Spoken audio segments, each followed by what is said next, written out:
M.V.K here, back again. How's everybody doing?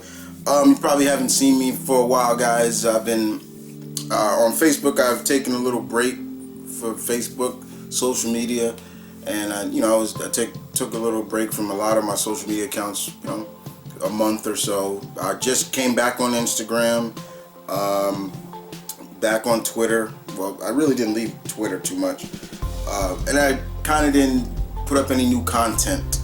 But one content that I've heard a lot of you guys, a lot of my pack members say, Chris, like, when are you going to talk about, when are the comic reviews coming back? When is that coming back? The comic reviews are coming back. I keep telling you guys, you just got to find the time to do them. I got a bunch of, just indie comics and comics that I helped kickstart rewards, and I'm going to review all those books, and of course the mainstream comics as well. But one book that I kept hearing a lot of people ask is one of my favorites, the Turtles. And as you'll know, the Turtles have brought out, there's a series going out called The Last Ronin.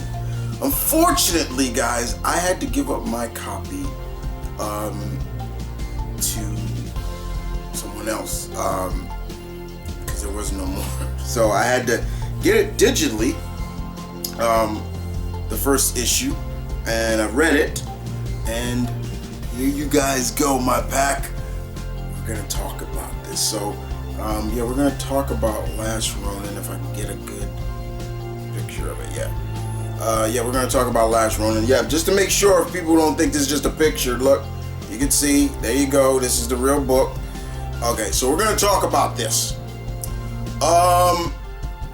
Now, for all those who don't know, this was actually a story that Kevin Eastman and Peter Laird had back in the day. They were gonna put this out way back in the day when the Turtles were still under Mirage. It was gonna be like a story, but it didn't come to fruition, and then later on it was revived, and here we are now. Kevin Eastman, Laird, Tom Waltz, Elgato, all here to give us this mini-series.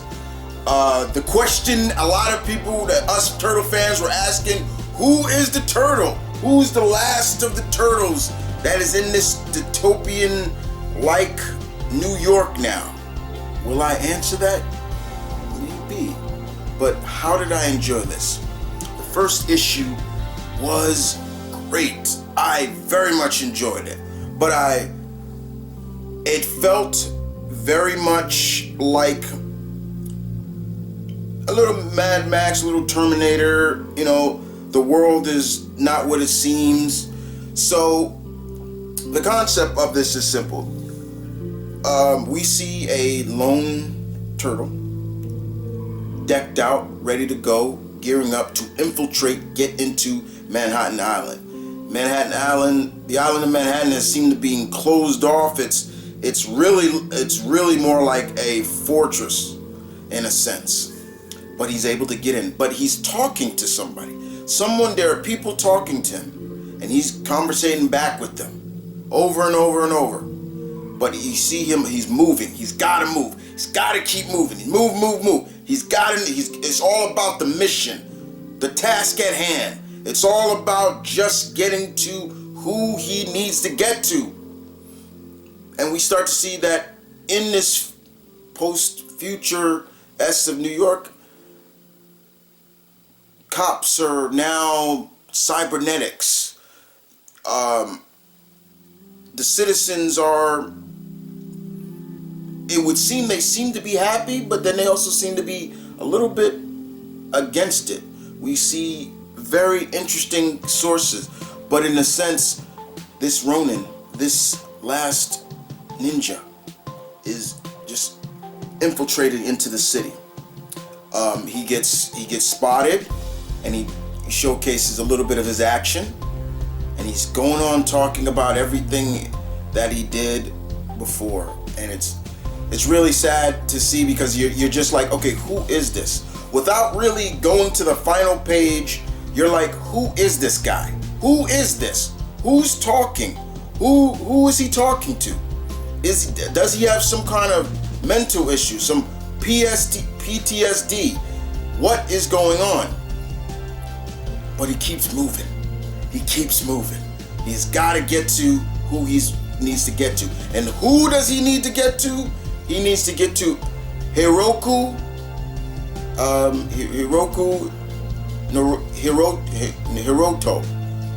the bastard son of Karai, the grandson of Orokusaki, aka the Shredder.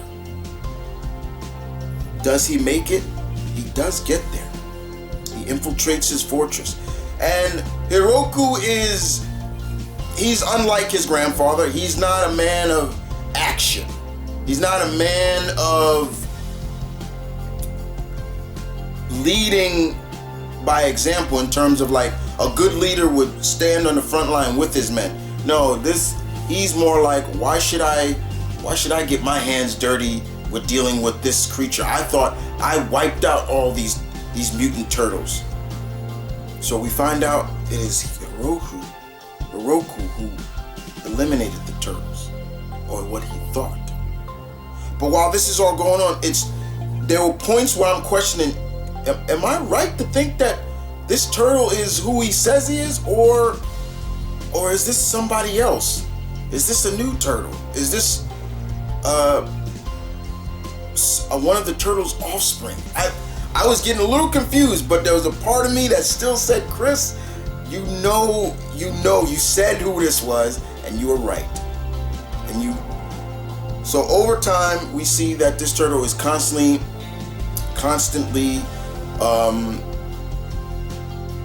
he's constantly moving. He's fighting off all these cybernetic robots, and more importantly, he is moving forward. Unfortunately, he gets injured. The mission is not complete, and he has to abandon the mission.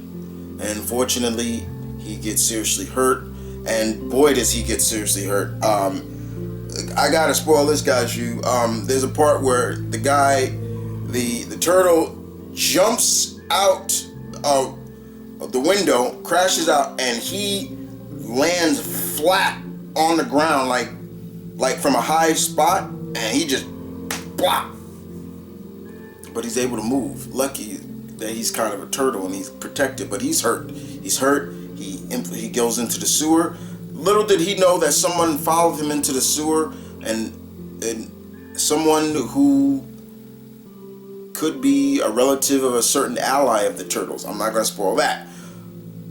But he goes in, and then you start to see the concept.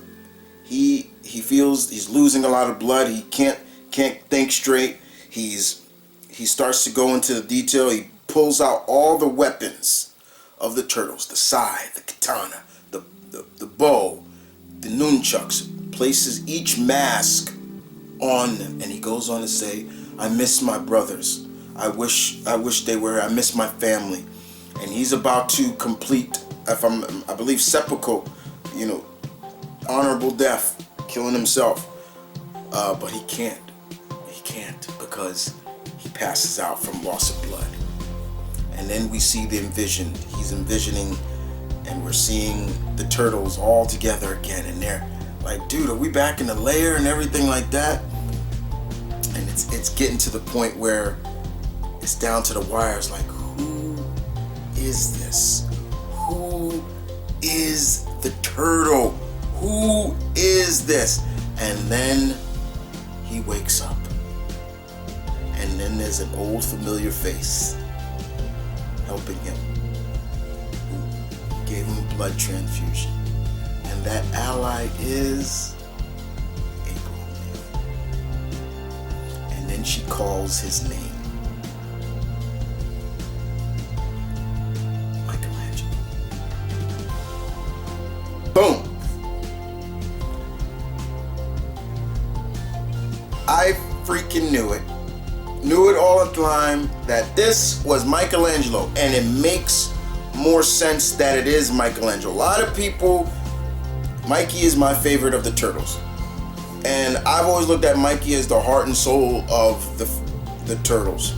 He is the youngest, but he's also the heart and soul. It would be too obvious if this was Leonardo, too obvious it was Raphael. I felt that it was, my point was either Donatello or Mikey, but I was going more, 95% of it was for Mikey, and I was right. Mikey failed in getting revenge on the man that killed his brothers. Where this goes now, I'm looking forward to it. Was this worth the $8 or $9? Yes and no, but it was worth the wait, because this was building up for how long? How long? We were all like, okay, who is the Turk? Who is this? What is this? Is this the finale? But now we're here, and this has been out for some time, but you guys wanted to hear me talk about this, right? And I did. There's one scene I actually really enjoyed.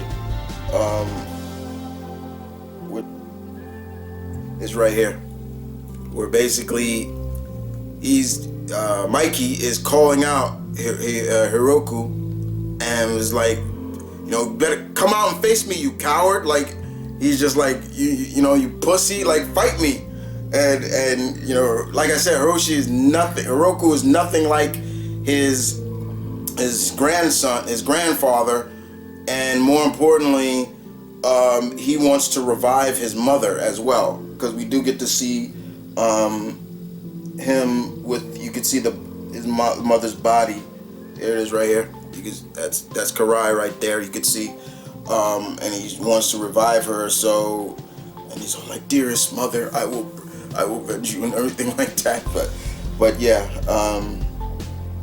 you could see, there it is.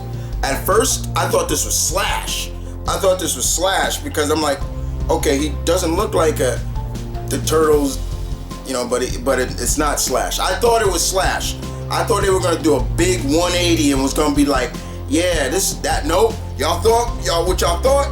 Wrong. This is Slash, but it's actually Mikey, and you can see him. This was a really touching scene too. It's just really touching to see him. Just, I miss my brothers and things like that. Overall, guys, the first issue of Last Ronin was great. I really enjoyed it. I got nothing bad to say about this. The artwork was great. The artwork fit the tone of the story, and I want to give a shout out to the artist, if I can get to him. I think there were two artists, or one. I believe it was one. Let's see if I can get to him.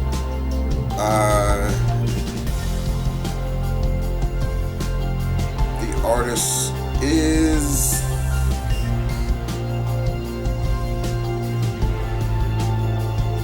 damn it, I'm trying to get to that artist.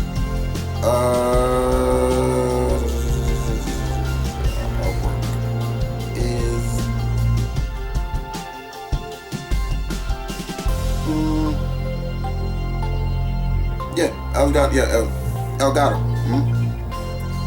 And Isaac and Escorzita. Okay, there we go. Yeah. So yeah, this was really good. Last Ronin was really good, guys. I will be back again with more reviews, and I'll do more like usually what I used to do. Like, I had like a stack, and I'll review them then.